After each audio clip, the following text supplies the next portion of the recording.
Her name was Semiramis, but she was called the goddess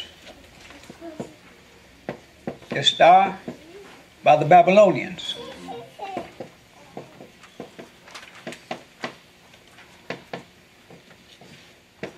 The Greeks called her Astarte.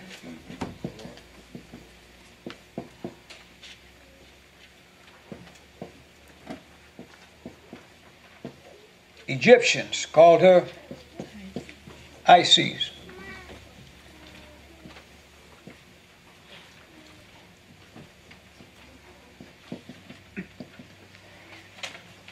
This goddess was Semiramis. I think we brought her out a few weeks ago. Semiramis.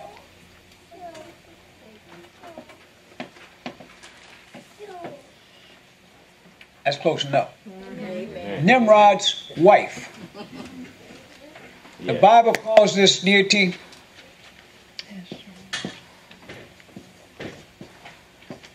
Ashtoreth. 11th chapter of the book of Kings. Now, what is so important about this? Now, let's again go to Genesis 8th chapter. And we're going to go forward into Jeremiah 44th chapter. Here we're trying to show, brothers and sisters, the correlation between what happened on the plain of Shinar that was founded, or rather the movement, religious movement, cult of religion, was founded by Nimrod, and later after his death taken over by his wife, Semiramis, again, who was called the goddess Ishtar by the Babylonians. Greeks called her Astarte, Egyptians called her Isis, and the Bible refers to her as Ashtoreth. This is a powerful, powerful female deity. Yeah. Why do I say she's so powerful? The customs that she introduced and traditions are yet with the world today. Women paint their face because of the temple prostitutes under the goddess Ishtar. The earrings comes from the temple prostitutes under the goddess Ishtar. Painting of the fingernails, painting of the face came all from the temple prostitutes under this Babylonian deity. Again, now we're going to be dealing with the festival called Christmas. Now, Christmas was for the birth of her son, Tammuz, and we're going to connect this. But let's go to get our foundation in Genesis 11th chapter, right from verse 1. 11 and 1. And the whole earth was of one language and of one speech. And it came to pass, as they journeyed from the east, that they found a plain in the land of Shinar, and they dwelt there. Here is the beginning of Babylonia. Here is the beginning of the most recognized cult religion that the world has ever known. Now again, let's connect this with Ezekiel 8th chapter. We're dealing with the festival that the Roman Catholic Church first called Christ's Mass and was later shortened to read Christmas.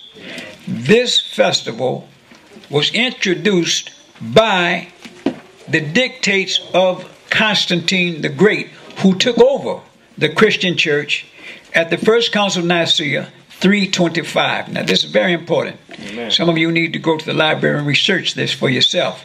First Council of Nicaea, 325, where Constantine declared himself Pontifex Maximus and keeper of the faith. And through his political power, by the power of his army, he was the commander or the emperor of the eastern portion of the Roman Empire. And Constantine, the history tells us, was a worshiper of the goddess Diana. Diana is the Roman replica of Semiramis, or the goddess Ishtar. Now, what is so important about this, when Constantine claimed to have his vision that God had told him to solidify the Christian faith and be keeper of the faith or protector of the faith, yet he still worshipped Diana. Even before his battle with Licinius for control of the whole Roman Empire, he was found praying before the statue of the goddess Diana. Meantime, he yet prior to had supposedly got this great vision from heaven. Now I'm trying to show you, you can't be in two places at the same time. Amen. You can't serve two gods. Yes. When we understand the importance of this so-called heathen festival called Christmas, I promise you, if you know the truth, and you'll hear the truth, if you got a mind to hear me tonight, those of you viewing by way of YouTube, you'll never celebrate Christmas again. Now in Ezekiel, the 8th chapter, pick up from verse 14.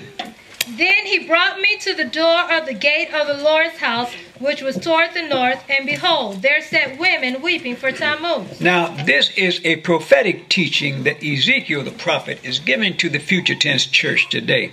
If you notice, he brought me to the door of the gate of the Lord's house, which was toward the north. Now, this could be in a form of a present tense, as Ezekiel is teaching, but we also know it is in consort with the future tense church, because we see the effects of that worship right in the churches today. Here it says, then he brought me to the door of the gate of the Lord's house, which I'm trying to show you, this represents the church. Amen. Is that right? Amen.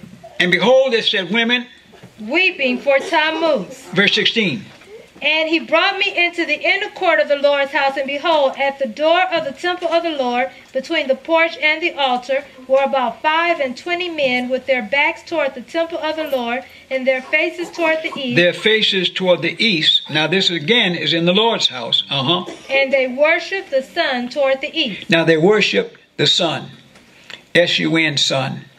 Now again, Tammuz represented the sun god or the sun deity, in consort with Baal, who was supposedly by historians to be Nimrod, who was the original Ra, or the sun god. Right. Now we have to understand that when Constantine took over, he introduced Mary worship, and not only Mary worship, but Mary and child worship. That's called Madonna and child. Yes.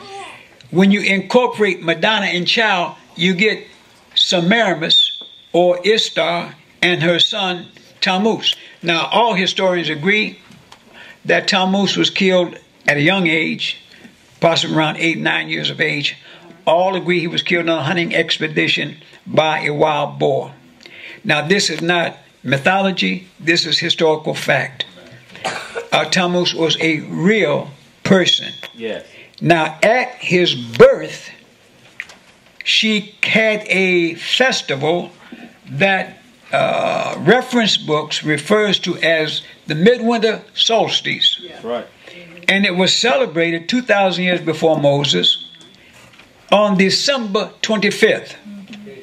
Now you see the connection right now. Amen. I told you this religion is the most powerful cultural religion the world has ever known.